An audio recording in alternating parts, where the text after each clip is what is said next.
Hoje é dia de estreia aqui no nosso canal Saúde, é o quadro Corpo e Mente com a Neurografos.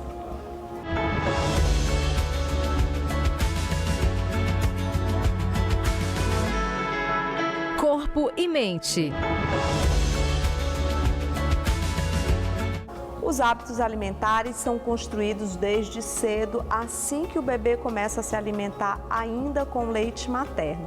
Depois disso, vem a introdução alimentar com um mundo novo de sabores e texturas, e assim as crianças passam por períodos de adaptação, onde um mesmo alimento é oferecido diversas vezes, de formas variadas, para que ela tenha a oportunidade de experimentar e definir suas preferências. Porém, muitas crianças podem apresentar dificuldades maiores e persistentes quando o assunto é alimentação.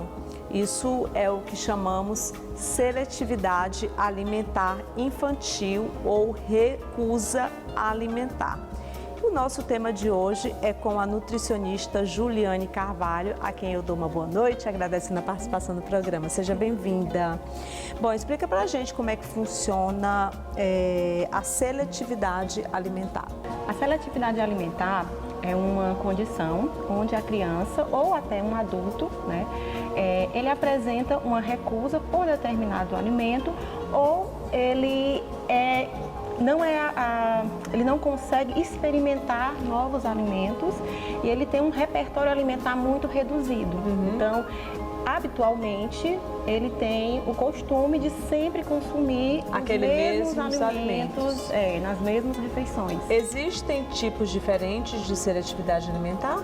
Sim, existe a seletividade alimentar onde a criança ela segue o padrão familiar, então a família se alimenta daquela forma e a criança reproduz.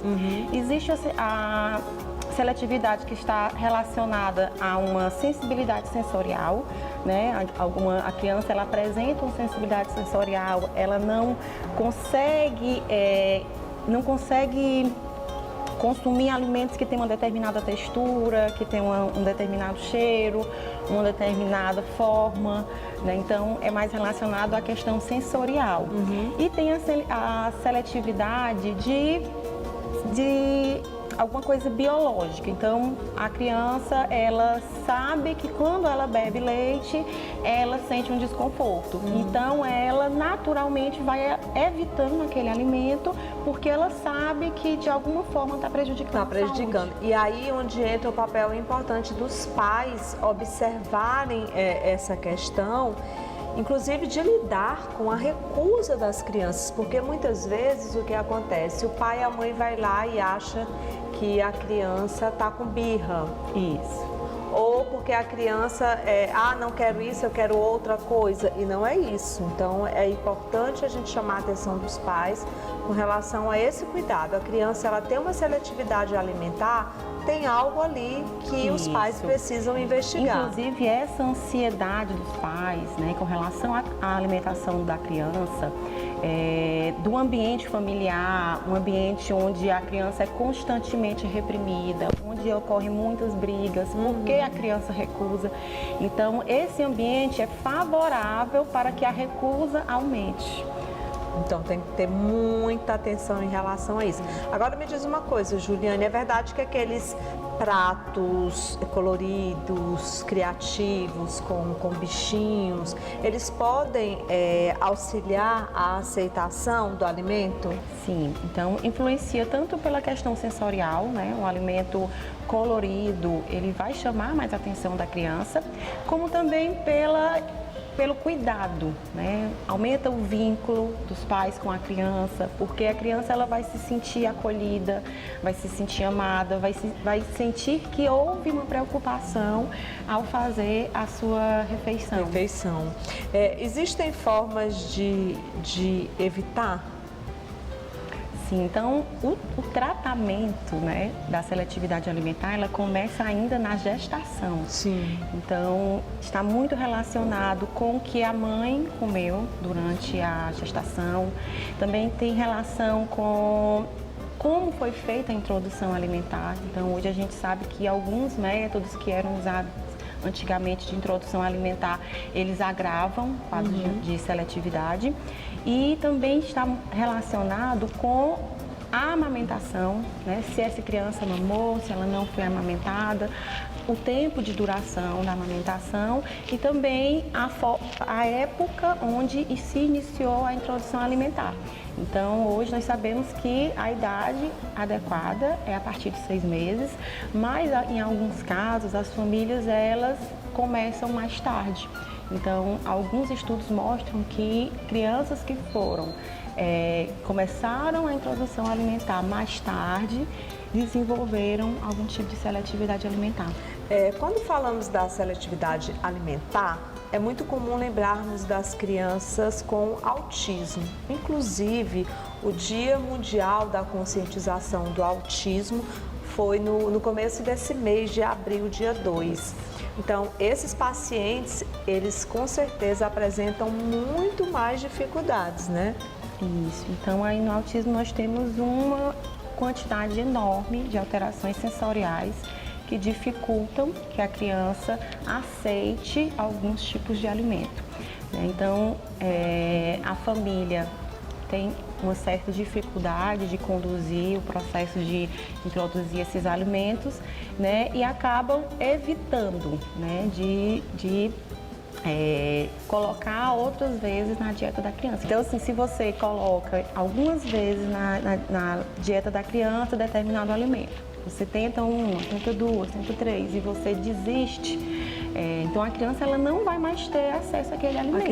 Então ela não tem mais como ser introduzida. Então a dificuldade de se introduzir a longo prazo vai ser maior. Além de, as crianças no autismo, nós temos algumas características, né? Alguns distúrbios intestinais, distúrbios a nível de estômago, de esôfago, distúrbios na mucosa oral. Então, esse conjunto de fatores acabam que levando a um quadro de seletividade. Por quê? São crianças que se incomodam mais com o alimento. Então, nós temos aí crianças que têm uma gengiva mais irritável. Então, ela já sabe que um alimento mais duro pode prejudicar.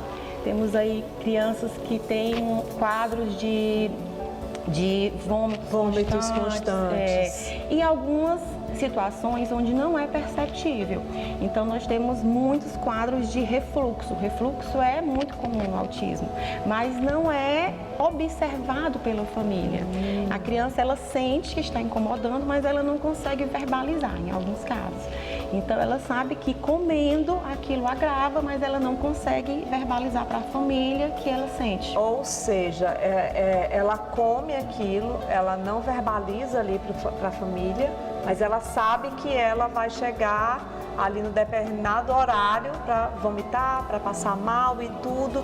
E isso acaba sendo muito difícil, inclusive, para essa criança, para esse paciente com autismo. Por isso que eu falo que a sensibilidade é muito grande e a família tem um papel importantíssimo nesse sentido, porque, inclusive, a seletividade alimentar é um dos fatores também que muitas vezes levam os pais a procurarem os consultórios. Por exemplo, lá na Neurografos a gente tem a doutora Alzira, maravilhosa, grande médica, mandar um beijo enorme para ela. Existem inúmeras situações do diagnóstico do autismo, do TEA, que às vezes é um diagnóstico difícil mesmo de ser feito, mas a própria seletividade alimentar, ela já é algo que deve ser observado pelos pais. Porque assim, a criança ela vai no caminho de encontrar um alimento seguro. É aquele alimento onde ela percebe que ela não sente nenhuma alteração, não incomoda a nível sensorial. Quando eu falo nível sensorial, eu falo nível de cheiro, de tato, sabe? Então, ela vai encontrando aquele alimento seguro. Às vezes é o leite, às vezes é o pão, às vezes é um tipo específico de biscoito, que a gente chama de alimento seguro. Então, aquele alimento acaba se tornando a maior parte do repertório alimentar da criança durante o dia. É o que ela mais pede, é o que ela mais quer comer, é aquilo que ela realmente sabe que é uma segurança para ela e de que ela, inclusive, não vai passar mal e nem vai sentir nada, né? Olha, É importante a gente aproveitar essa oportunidade dessa entrevista também para falar sobre esse dia, essa data da conscientização do autismo e chamar a atenção da sociedade como um todo, sabe? A gente sabe que, infelizmente, o número de casos de crianças com autismo vem aumentando a cada dia. Eu estou impressionada realmente o quanto que tem aumentado. Não se sabe se tem algum reflexo da pandemia ou não, ou se antigamente não existia esse diagnóstico. Tinha subnotificação. Né? Tinha subnotificação. Antigamente a gente falava, por exemplo, sobre a questão do autismo, então a gente só ouvia falar no autismo severo, né? Que é o autismo no grau... Acho que é o grau 1, não sei. É o 3. É o grau 3. Então, quando a gente falava do autismo, então a gente tinha na nossa ideia, pelo menos eu penso assim, eu lembro que na rua da casa da minha mãe, ali no bairro Mocambinho, tinha uma criança que ela tinha autismo no grau 3. Eu sempre que passava, caminhava para pegar o ônibus para a escola, eu passava em frente à casa dessa criança e aquilo me chamava muito a atenção, porque ela era sempre muito irritada e ficava na grade, se batia muito. E aí eu perguntava para minha mãe quando eu chegava em casa e minha mãe disse, olha, ela é uma criança que tem autismo, mas eu tinha a ideia de que o autismo realmente estava relacionado a esse tipo de comportamento. E hoje a gente tem aí... Isso que hoje nós chamamos de espectro, né? O espectro, porque, né? São várias formas de manifestação. Então, hoje, a gente é muito comum, inclusive, adultos autistas e que não tiveram diagnóstico enquanto crianças, não receberam esse diagnóstico. Que estão sendo diagnosticados agora na vida adulta. Agora na vida adulta, mas que tiveram todas essas características, como a seletividade alimentar a vida toda, muitas vezes andando na pontinha dos pés, tem também... Dificuldade de convívio social, interação social. A interação social, aquela criança, aquela pessoa que é sempre mais afastada. Então, assim, tem diversas situações que, inclusive, a gente aproveita a oportunidade também para chamar a atenção de você que está nos assistindo, para ler um pouco mais sobre o autismo, para que você também possa conhecer, entender um pouco, identificar se de repente teu filho ou a tua filha você tá sentindo que ele está aparecendo ali aqueles sinais. Procura lá neurografos, né? Lá tem uma equipe multidisciplinar. Sim, maravilhosa, inclusive. Né? Para cuidar realmente dessa criança. E, de fato, prevenir é sempre a melhor solução. Muito obrigada, Juliane. Obrigada a você pelo convite. E esse foi o quadro Corpo e Mente.